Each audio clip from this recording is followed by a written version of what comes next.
Halo semuanya. Jadi di sini kenapa saya mencari kopi kenangan? Karena menurut saya itu lebih elegan dan sejarahnya tuh kayak mudah dipahami, terus kayak ada romantisnya gitu loh. Jadi di sini sebelum saya meneliti atau meringkas, saya mencari tahu websitenya, Instagramnya,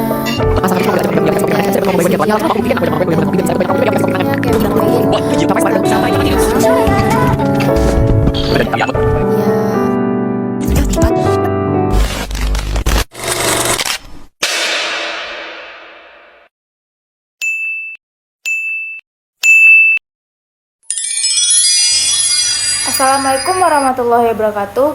Halo semuanya, perkenalkan nama saya Yung Airo dengan NIM 23134016. Saya berasal dari Prodi Manajemen Perdagangan. Pada kesempatan kali ini, saya akan menyampaikan hasil presentasi mengenai kopi kenangan. Sebelum masuk ke pembahasan materi, mari kita lihat sekilas bahwa kopi kenangan adalah salah satu brand minuman kopi kekinian yang sangat populer di Indonesia. Brand ini berhasil menarik perhatian generasi muda karena strategis bisnis, kualitas produk, serta inovasi pemasaran yang unik. Nah, pada presentasi kali ini, saya akan membahas lebih lanjut mengenai sejarah, strategi, dan hal-hal menarik lainnya tentang kopi kenangan. Semoga apa yang saya sampaikan bisa menambah wawasan kita semua. Kopi kenangan lahir pada 2017 sebagai respon terhadap kesempatan di pasar kopi Indonesia. Permintaan tinggi untuk kopi berkualitas dengan harga terjangkau, terutama dari kalangan milenial dan pekerja yang membutuhkan minuman cepat. Para pendiri memanfaatkan insting bahwa konsumen menginginkan kopi enak tanpa harus ke kedai yang mahal. Model ini mendorong model operasional yang fokus pada efisiensi, konsistensi rasa, dan pengalaman take away, grab and go. Outlet pertama mereka di Menara Standar menjadi titik awal uji coba konsep.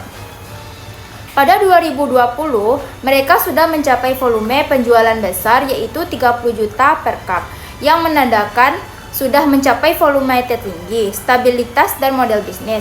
Pertumbuhan cepat saji dilanjutkan hingga mencapai ratusan outlet, ribuan karyawan, dan ekspansi lintas negara. Faktor utama di balik pertumbuhan ini, produk mudah diterima, brand yang mudah diingat, dan model distribusi yang adaptif, outlet fisik, ditambah saluran digital atau retail.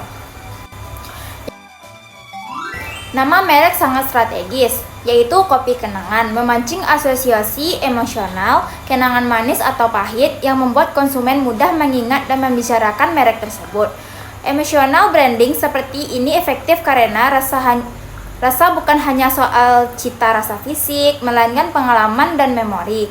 Merek ini juga menempatkan diri sebagai champion kopi lokal, menonjolkan bahwa bahan baku lokal, resep yang disesuaikan selera lokal atau mix gula aren, dan harga yang menjangkau pasar masif. Kombinasi nama yang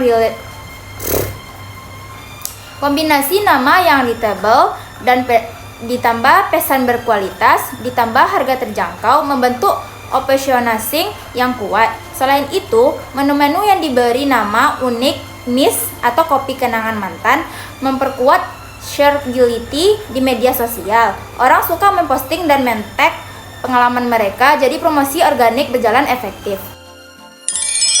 Logo mempresentasikan identitas emosional merek. Dari yang awalnya memakai simbol hati yang berdarah, menguatkan konsep kenangan pahit, evolusi dan logo Dripping Heart menunjukkan transisi ke pendekatan yang lebih ringan, tetapi emotif dan tidak terlalu dramatis. Warna yang dipilih, hitam sebagai warna utama, memberi kesan sederhana, kuat, dan mudah diaplikasikan di berbagai media. Aksen warna merah, kuning, green yang muncul memberi nuansa hangat dan romantis, relevan dengan ide memori dan rasa. Konsistensi penerapan logo di gelas, kemasan, dan outlet memungkinkan konsumen cepat mengenali merek yang berkualitas dalam ekspansi. Perubahan logo harus dijalankan hati-hati agar identitas lama tetap dikenali oleh pembaruan pesan. Inovasi produk adalah salah satu pendorong pertumbuhan. Model Grab dan Go menjawab kebutuhan konsumen urban dan sibuk beli cepat, konsumsi mudah. Langkah berani mereka adalah merilis produk kemasan pada 2022, kopi kenangan hanya untukmu, yang memperluas besar pasar dari outlet fisik ke retail modern dan e-commerce. Bahan baku lokal seperti biji kopi Indonesia dan gula aren digunakan untuk menonjolkan keaslian rasa dan nilai lokal dengan menyediakan produk siap minum di supermarket atau marketplace. Mereka menjangkau konsumen yang menginginkan kenyamanan tanpa harus mampir ke outlet. Ini juga membuka peluang B2B, kerjasama retail, dan ekspor jika skala produksi dan supply chain mendukung. Dari sudut pandang strategi, Kopi Kenangan melakukan banyak hal dengan benar. Mereka membangun identitas emosional yang kuat lewat nama dan kampanye, menjaga konsistensi visual yang membantu pengenalan, serta berinovasi dengan produk kemasan untuk menangkap pasar yang lebih luas. Namun, beberapa hal yang bisa kita perhatikan untuk mempertahankan dan memperluas posisi. Yang pertama yaitu ada supply chain. Ada skala besar menuntut praktik berkelanjutan, sourcing biji, dan traceable. Pengemasan ramah lingkungan. Yang dua yaitu loyalty dan digital enablement. Memperkuat program loyalty digital agar report prosesnya meningkat. Yang ketiga yaitu adaptasi pasar agar produk diterima. Yang keempat yaitu diferensi produk, limited edition, kolaborasi lokal dengan menu musiman atau menjaga eksperimen dari sisi pemasaran, memaksimalkan UGC dan mikro influencer lokal dengan harus mendorong brand lokal. Kesimpulannya yaitu Kopi Kenangan adalah contoh perusahaan F dan B yang bisa berhasil cepat karena memadukan produk yang relevan, rasa dan harga, strategi brand emosional dan mudah diingat, serta inovasi distribusi. Kekuatan merek membuat konsumen merasa terhubung secara emosional. Sedangkan inovasi produk dan saluran distribusi membuka peluang pertumbuhan yang lebih luas.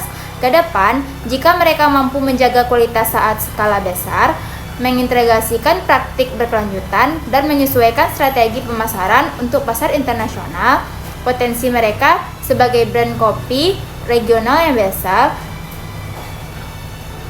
Intinya, brand story mereka adalah aset utama yang harus terus dijaga sambil terus berinovasi. Baiklah, sampai sini pembahasan saya mengenai brand atau suatu perusahaan yang saya teliti. Jika ada salah dan salah kata, saya mohon maaf. Assalamualaikum warahmatullahi wabarakatuh.